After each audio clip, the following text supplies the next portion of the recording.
चलिए अब देखते हैं। सबसे पहले बात कर लेते हैं। अब हम बात कर रहे थे टेडोफाइट्स की। टेडोफाइट्स में सब लोग एक चीज देख चुके हैं कि टेडोफाइट्स क्या होता है। इसको फर्न भी कहते हैं, वैस्कुलर क्रिप्टोगैम्स भी कहते हैं, ठीक है। और ये ब्रायोफाइट से थोड़ा सा हायर लेवल का है। तो हमने पढ़ा हुआ एक्वेटिक होता है, सेमी एक्वेटिक होता है, प्लांट्स नमी वाली जगहों पे पाया जाता है, सब जगह पाया जाता है। तो अब जब हम आते हैं थोड़ा सा एडवांस वर्जन में आ रहा है, तो उसमें एक तरीका था। पूरे टेडोफाइट्स की बात हम करेंगे तो उसमें बहुत सारे प्लांट्स में एक सिस्टम होता है। सिस्टम का मतलब क्या हो गया, एक ऐसा जाल, एक ऐसा तंत्र जो मैनेज करता हो या बनाता हो। तो यहाँ पे बात आती है स्टीलर सिस्टम। ये स्टीलर सिस्टम का जो पार्ट आप देख रहे हैं, स्टीलर सिस्टम मतलब होता है कॉलम या पिलर या खंबा या अरेंजमेंट, जिसकी बात हम कर रहे हैं। इसको खोजा था वान टिंगम एंड डॉलेट ने, और एस्टिमेट जो थे इन्होंने प्रपोज किया था कि प्रोटोस्टील और सिफोनोस्टील दो तरह से स्टील बनाएंगे। अब स्टील के बारे में है क्या, तो सिंपल भाषा में कहेंगे स्टील का मतलब कि arrangement of xylem and phloem is called steel. किस तरह से जाइलम और फ्लोएम क्या है, अरेंज होते हैं, उसी को हम स्टील कहते हैं। यहाँ पे पहला जो स्टील है, सबसे पहले दो नाम दिया गया, प्रोटोस्टील एंड सिफोनोस्टील। प्रोटोस्टील का ही ये सारा पार्ट है, हैप्लोस्टील, एक्टिनोस्टील, लैक्टोस्टील और मिक्स प्रोटोस्टील, ठीक है। प्रोटोस्टील मतलब पहला, प्रिमिटिव, सबसे पहले बना हुआ। क्या क्या डिफरेंस है, उसके बाद से जो आता है सिफोनोस्टील आता है। सिफोनोस्टील में दो तीन तरह से आ जाएंगे स्ट्रक्चर। एक हो जाएगा एक्टोफ्लोइक सिफोनोस्टील और एक हो जाएगा एक्टोफ्लोइक, एक एम्फीफ्लोइक सिफोनोस्टील हो जाएगा। ये एक्टोफ्लोइक के बाद दो होगा, एक्टोफ्लोइक और एम्फीफ्लोइक सिफोनोस्टील हो जाएगा। एम्फीफ्लोइक सिफोनोस्टील हो गया, दो स्ट्रक्चर बनेंगे, ठीक है। उसी तरह से एक्टोफ्लोइक सोनेनोस्टील है और एम्फीफ्लोइक सोनेनोस्टील है। नाम बदला है, चीजें वही है। जैसे कि हमारे अपने पूर्वज होते हैं, उन्हीं की उत्पत्ति से आगे हम धीरे धीरे बढ़ते हैं, मॉडिफिकेशंस होते रहते हैं, वेरिएशन होते रहते हैं। उसी को हम लोग एक चैप्टर में पढ़ेंगे, इवोल्यूशन ऑफ स्टीलर। मतलब कि यही धीरे धीरे बदलता जाएगा, मॉडिफाई होता जाएगा, तो ये सारे स्टील निकल के आते जाएंगे। यानी arrangement of xylem and phloem is called steel, एक तरह से, ठीक है। कैसे अरेंजमेंट है, यहाँ पे हम हैप्लोस्टील देख रहे हैं, इसमें कॉर्टेक्स है, एंडोडर्मिस है, पेरिसाइकिल है, लीफ ट्रेस है, जाइलम एंड फ्लोएम है, ठीक है। इतना पार्ट आता है। यहाँ पे सिंपल सा दिख रहा है, एक तरह से प्रोटोस्टील का पार्ट हो गया कि यहाँ पे ये सेक्शन काटा गया है स्टील का। प्लांट्स को हम काटते हैं, फिर ऐसा स्ट्रक्चर हमें दिखता है, ठीक है। ये कब दिखता है, लीफ ट्रेस, लीफ गैप, दो बात आई होगी। नीचे वहां एक लीफ गैप भी दिखा है, लीफ ट्रेस भी दिखा है, ठीक है। यहाँ पे लीफ गैप, यहाँ पे लीफ ट्रेस है। मतलब जब स्टेम के साथ, ठीक है, और पत्ती के साथ जो जुड़ा हुआ है, जहां से हम प्लांट्स का सेक्शन काटते हैं, अगर वो पार्ट आता है तो वो लीफ ट्रेस या लीफ गैप कहलाता है। नहीं आएगा तो लीफ गैप हो जाएगा, आएगा तो लीफ ट्रेस हो जाएगा, ठीक है। मतलब एक पार्टिकल, पत्तियों का एक भाग, एक पार्ट आता है। अब ये अरेंजमेंट की बात हम करते हैं, कैसे अरेंजमेंट है, तो उसको कहते हैं, यहाँ पे सेंटर में जाइलम है, उसके चारों तरफ क्या है, फ्लोएम, ठीक है। सेंटर में जाइलम है, चारों तरफ फ्लोएम है, तो वो हैप्लोस्टील हो जाएगा, ठीक है। प्रोटोस्टील का पार्ट बात आई समझ में। आगे बढ़ते हैं, टेनोस्टील में क्या हो गया, एक्टिनोस्टील में ये हो गया कि बाकी सब कुछ है, एंडोडर्मिस, कॉर्टेक्स, पेरिसाइकिल सब है, लीफ गैप, लीफ ट्रेस जो दिख रहा है वो चीजें हैं यहाँ पे। अब यहाँ पे क्या दिख रहा है, डिफरेंस क्या दिख रहा है, यहाँ पे क्या बदलाव दिख रहा है, क्या बदलता दिख रहा है, कुछ बदलाव दिख रहा है इससे और इसके बीच में चेंजेस दिख रहे हैं।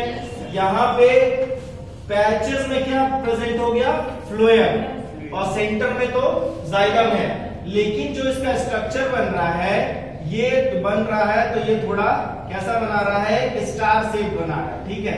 अगर हम जोड़ते हैं तो ऐसा स्टार शेप स्ट्रक्चर आ रहा है, तो ये हो गया एक्टिनोस्टील। इसमें मॉडिफिकेशन होके आगे बढ़ा, दिस इज कॉल्ड इवोल्यूशन भी, स्टीलर चेंजेस भी कहते हैं इसको, कि बदल रहा है, मॉडिफिकेशन हो रहा है। ब्लैक्टोस्टील में क्या हो गया, यहां से अलग था, यहाँ पे अलग था, यहाँ पे डिफरेंस हो गया, कुछ दिख रहा है।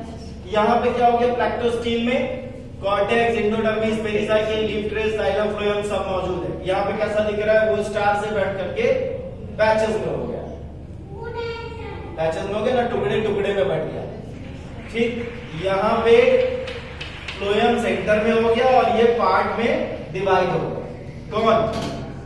जाइलम। ठीक है, तो सराउंडेड यानी जो भी अरेंजमेंट हो रहा है सिर्फ जाइलम एंड फ्लोएम का हो रहा है। कॉर्टेक्स, एंडोडर्मिस, पेरिसाइकिल वगैरह सब अपने ऊपर सेटल्स है आराम से। ठीक है, उसमें कोई बदलाव नहीं है ज्यादा कुछ, जो भी होगा अरेंजमेंट आगे चल के होगा। यानी यहाँ पे ये ब्लैक्टोस्टील हो गया। अब मिक्स्ड प्रोटोस्टील आते हैं। मिक्स्ड में क्या हो गया? देख रहे हो, साफ दिख रहा है कैसा इवोल्यूशन हो रहा है, कैसे चेंजेस हो रहे हैं, कैसे बदलाव हो रहे हैं। यहां से यहां तक आया तो यहाँ पे कैसा हो गया? मिक्स्ड हो गया। कुछ पता नहीं चल रहा है, वो पैचेस जो इस तरह से बने थे यहाँ पे छोटे छोटे टुकड़ों में बट गए। तो ये हो गया, क्या हो गया? Mixed protostele. यानी कि हैप्लो, एक्टिनो, प्लैक्टो और मिक्स्ड सब में थोड़ा थोड़ा है। सब में लीफ ट्रेस है, लीफ ट्रेस पाए जाते हैं, पेरिसाइकिल प्रेजेंट है, एंडोडर्मिस प्रेजेंट है, कॉर्टेक्स प्रेजेंट है। अरेंजमेंट ऑफ चेंजेस कहां हो रहे हैं? सिर्फ जाइलम और फ्लोएम। ठीक है, नेक्स्ट जब आते हैं सिफोनोस्टील पे, यही पार्ट यहाँ पे भी आता है, लेकिन स्ट्रक्चर इसका थोड़ा अलग दिख रहा है। ये सेक्शन काटने पे बना है, किसी भी तरह से हम बना सकते हैं इसको थोड़ा दिखाने के लिए। अब आउटर तो कॉर्टेक्स है, उसके बाद इसमें चेंजेस आ रहे हैं। आउटर एंडोडर्मिस हो गया, आउटर पेरिसाइकिल हो गया, आउटर फ्लोएम हो गया यहाँ पे। ठीक है, और फिर सेंटर में एक पिथ प्रेजेंट हो गया। जब भी हम टेरिडोफाइट्स की बात करते हैं तो इसमें कंफ्यूजन भी होता है। इसके बाद हम जो पढ़ेंगे हेटेरोस्पोरी और सीड हैबिट, जो सीड वाली प्रॉपर्टीज होती है वो किसमें होती है? ज्यादातर एंजियोस्पर्म में होता है ना। तो सीड हैबिट भी इसमें प्रेजेंट है। कुछ ऐसे कैरेक्टरिस्टिक फीचर्स शो करता है ये, जहां पे लगता है कि इसमें सीड का भी प्रॉपर्टीज है, सीड वाले भी कैरेक्टर्स रखता है, जो ज्यादातर फिलाजिनेला में देखने को मिलता है। ठीक है, तो यहाँ पे ये जो स्ट्रक्चर है ये बना, इसमें भी चेंजेस क्या हो गया? एक आउटर फ्लोएम हो गया, बीच में बस यहाँ पे पिथ आ गया। यहाँ पे देख रहे होगे लीफ ट्रेस, लीफ गैप की बात नहीं की गई है, यहाँ पे है। यहाँ पे पिथ हो गया, ये जाइलम हो गया और एक फ्लोएम हो गया, बस यहाँ पे ये बदला। इसमें एक्टोफ्लोइक सिफोनोस्टील, एक्टो मतलब बाहर की तरफ का बात हो गया सीधे। अब एम्फीफ्लोइक में आ गया, यहाँ पे पिथ हो गया। ठीक है, आउटर फ्लोएम सब दिख रहा है, जाइलम एक अंदर हो गया। ठीक है, इनर फ्लोएम एक अंदर हो गया और इनर एंडोडर्मिस बढ़ गया, यानी इनर पेरिसाइकिल हो गया। जाइलम अपनी जगह पे वहां सेटल था। इसमें क्या हो गया? जाइलम सेटल है दोनों में। क्या अंतर आ गया इसमें? उसमें आउटर फ्लोएम था, इसमें इनर फ्लोएम हो गया। ठीक है, यानी कि ये पूरा मॉडिफिकेशन हो रहा है। यही चीज है इवोल्यूशन या बदलाव या मॉडिफिकेशन। जब गया तो हम सोलेनोस्टील में पहुंचे, यानी सोलेनोस्टील में भी सब कुछ है, बस इसका स्ट्रक्चर हमें दिख रहा है ये थोड़ा डिफरेंट दिख रहा है। यहां पर क्या है? फ्लोएम भी वही चीजें हैं, बस इसमें गैप आ गया है। क्या हो गया है? गैप आ गया। डायग्राम देख के इजीली समझ में आ जाएगा कि गैप बना हुआ, तो उसी को हम कहते हैं लीफ गैप का स्ट्रक्चर है। इसी का एक होता है एम्फीफ्लोइक सोलेनोस्टील, जिसमें भी स्ट्रक्चर सेम ऐसे बनता है, बस ये थोड़ा और अंदर की तरफ दब जाएगा। ठीक है, अब जब स्टील कई सारे हो जाएंगे, पैचेस में बन जाएंगे, ज्यादा फॉर्म होने लगेंगे, तो पॉली मतलब होता है क्या? ज्यादा या बहुत ज्यादा, तो वो क्या हो जाएगा? पॉलीसाइक्लिक हो जाएगा, स्टील हो जाएगा। यही है स्टीलर सिस्टम, यानी कि modification of steel, stealer system. सबसे पहले खोजा था वॉन डिंघम एंड डॉलियट ने, स्मिथ जो थे उन्होंने इसको प्रपोज किया, इसको रिकॉग्नाइज किया, तो ये हो गया हमारा स्टीलर सिस्टम। ठीक है, बस यही था पार्ट। यानी क्या है? स्टीलर सिस्टम क्या हो गया? Arrangement of xylem and phloem. ठीक है,